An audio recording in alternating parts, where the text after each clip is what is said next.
দর্শক স্বাগত জানাচ্ছি 24 বয়েসের পক্ষ থেকে। আমি আব্দুর রহমান হীরা এবং এই মুহূর্তে অবস্থান করছি আমরা গোলাপগঞ্জ উপজেলার ঐতিহ্যবাহী রনকেলি গ্রামে এবং আপনাদেরকে আমরা দেখাচ্ছি একটি সিঁড়ি।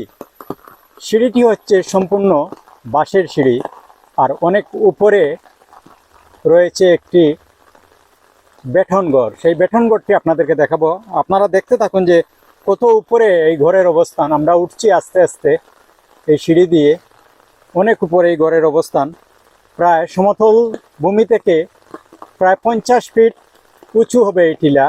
আমরা আস্তে আস্তে উঠছি এই সিঁড়ি দিয়ে। দেখুন অসাধারণ একটি বাড়ি, একটি টিলাতে একটি বাড়ি রয়েছে আর এই বাড়িতে রয়েছে একটি বেঠনঘর, শতবর্ষী একটি বেঠনঘর রয়েছে। সেই ঘরটি আপনাদেরকে আজকে আমরা দেখাবো। এই দেখুন সিঁড়ি দিয়ে আমরা উঠছি অনেক উপরে।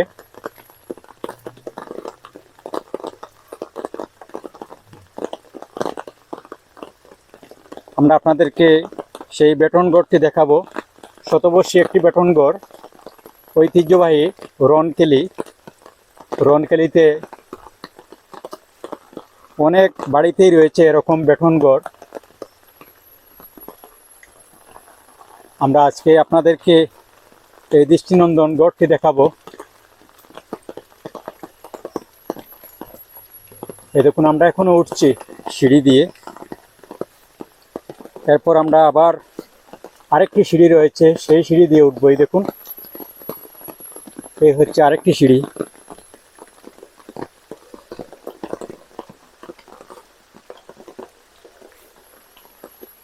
চমৎকার একটি সিঁড়ি। আমরা প্রায় 50 ফিট উপরে উঠলাম সিঁড়ি বেয়ে।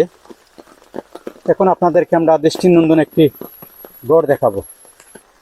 এই ঘরটি যিনি নির্মাণ করেছেন প্রয়াত নবিউদ্দিন চৌধুরী। আমরা এই ঘরটি আপনাদেরকে দেখাচ্ছি এবং ঘর নিয়ে বিস্তারিত জানার চেষ্টা করব। এখন যে জেনারেশন আছেন এই ঘরে আমরা ওনাদের কাছ থেকে জানবো। আমরা শতবর্ষী একটি বেঠনঘর আপনাদেরকে দেখাচ্ছি।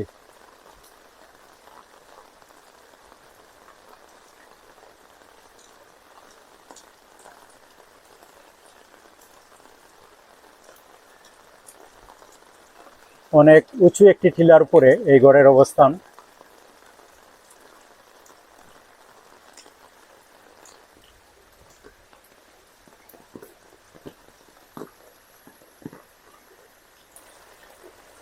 আমরা প্রবেশ করছি ঘরের বারান্দায়।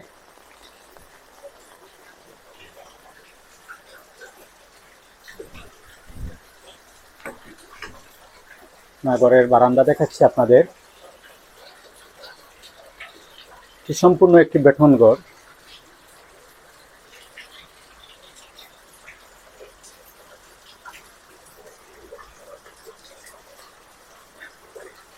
আমরা যে কোনো একটি রুমে প্রবেশ করব। রুমে যে কারুকাজ রয়েছে সেই কারুকাজ আপনাদেরকে দেখাবো। আমরা একটি রুমে প্রবেশ করছি। রুমের যে কারুকাজ সেই কারুকাজ আপনাদেরকে আমরা দেখাচ্ছি। দৃষ্টিনন্দন একটি ঘর, শতবর্ষী এই ঘরটি আপনাদেরকে আমরা দেখাচ্ছি। প্রয়াত নবিউদ্দিন চৌধুরী এই ঘরটি নির্মাণ করেছিলেন। আমরা এই ঘর নিয়ে বিস্তারিত জানার চেষ্টা করব। এখন যে প্রজন্ম আছেন এই ঘরে বসবাস করছেন আমরা ওনাদের কাছ থেকে জানবো। চমৎকার একটি রুম আপনাদেরকে দেখাচ্ছি। যেসব উপকরণ দিয়ে ঘরটি নির্মাণ করা হয়েছে আমরা জানবো যারা আছেন এখন। ঐতিহ্যবাহী গোলাপগঞ্জ উপজেলার রনকেলি থেকে আপনাদেরকে এই দৃষ্টিনন্দন ঘরটি দেখাচ্ছি।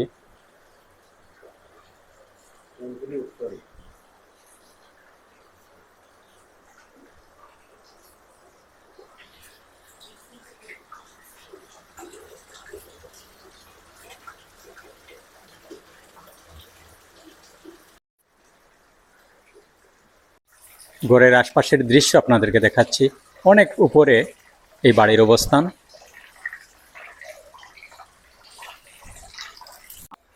24 বয়েসের পক্ষ থেকে আপনাকে স্বাগত জানাচ্ছি। আপনি যদি একটু বলেন এই গড়টি কে নির্মাণ করেছিলেন, কত সালে নির্মাণ হয়েছে এবং কি কি উপকরণ দিয়ে এই গড়টি নির্মাণ করা হয়েছে? ও, আমি শাহিন আহমদ চৌধুরী। এই গড় আমাদের পূর্বপুরুষ নবিরুদ্দিন চৌধুরী সাহেব প্রথম নির্মাণ করেছিলেন 1930 শতকের দিকে। এবং এই গড়টা প্রথমত এই টাইপের বা এই প্যাটার্নের যে গড় বানানো হয় 1897 সালে যে ভয়াবহ ভূমিকম্প হয়েছিল, ওই সময় সম্পূর্ণ সমস্ত স্থাপনা যেগুলো পাকা স্থাপনা ছিল বা ইট সিমেন্টের স্থাপনা ছিল ওগুলো ধ্বংস হয়ে যায় এবং ধসে পড়ে যায়। এরপর থেকে আমাদের সিলেট অঞ্চলের লোকজন কাঠ ব্যবহার করে বেটন সিস্টেমের এই আসাম প্যাটার্ন ঘর প্রথম বানানো তৈরি আরম্ভ করে। এবং যার কারণে আমাদের সিলেটের বেশিরভাগ পুরাতন যে বাড়িগুলো আছে এই একই প্যাটার্নের বেটন বেটন এবং কাঠ এবং এই বাঁশবেত ব্যবহার করে ওই বেটনের ভিতর বাঁশের যে ইয়ে আছে, বাঁশের দরজা। তরজা বা খাপ আছে, এটা ফিট করে প্রথম অবস্থায় মাটি দিয়ে এটা লেপন করে, এরপরে চুন দিয়ে ইয়ে করা প্রলেপ। হতো, প্রলেপ দেওয়া হতো। পরবর্তীতে এটা সংরক্ষণ করা কঠিন হয়ে যায় এবং সিমেন্টও অ্যাভেলেবল হওয়ার কারণে পরবর্তীতে সিমেন্টের প্লাস্টার করা আরম্ভ করা হয়। এবং এই ঘরটাও প্রথমে মাটির প্রলেপ ছিল, এখন আবার ওই সিমেন্টের প্লাস্টার, এই বেটনের খানার ভিতরগুলা প্লাস্টার করা আছে। এবং নিচে যে ঘরের নিচে 3 ফুট ওয়াল, ওই সময় যে ইটগুলা ছিল, যে এখনকার সময় যে ডমকার ইট বালুর ইট ছিল না। এই বাড়ি যখন ওই ঘর যখন তৈরি করা হয় তখন আমাদের একটা বট গাছ ছিল, ওই বট গাছ কেটে তারপরে ইটের বাটটা নিজেরা দিয়ে তারপরে এই ঘরের ওই ইট সংগ্রহ করা হয়েছিল এবং 3 ফুট পর্যন্ত ওয়াল করা হয়েছিল। তখনও ইট অ্যাভেলেবল পাওয়া যেত না। এই গড়টা কি এইভাবে থাকবে? আমরা চেষ্টা করব এই পুরাতন ঐতিহ্যটা যাতে থাকে। এবং এটা এখন যে প্রজন্ম আছেন এই প্রজন্মের উদ্দেশ্যে কি বলবেন? আমাদের প্রজন্ম বিশেষ করে অতীত ঐতিহ্য ধীরে ধীরে হারিয়ে যাচ্ছে আমাদের প্রজন্মের মধ্যে। এবং আমরা সবচেয়ে দুঃখজনক হলো আমাদের যে ভাষায় যেটা আছে, আমাদের ভাষার শব্দগুলো পর্যন্ত হারিয়ে যাচ্ছে। আমাদের সিলেটের যে মূল যে শব্দগুলো আছে এই শব্দের জায়গায় বাংলা এবং অন্যান্য শব্দ এসে এমনভাবে গ্রাস করেছে। এখনকার যে ছেলেমেয়েরা আছে বা এখন যে জেনারেশন যারা আছে এরা বলতেই পারে না যে সিলেটের অরিজিনাল যে অনেক শব্দ আছে যেটা বলতেই পারে। তো যাই হোক, এই গড়টি আপনাদের থাকবে এইভাবে?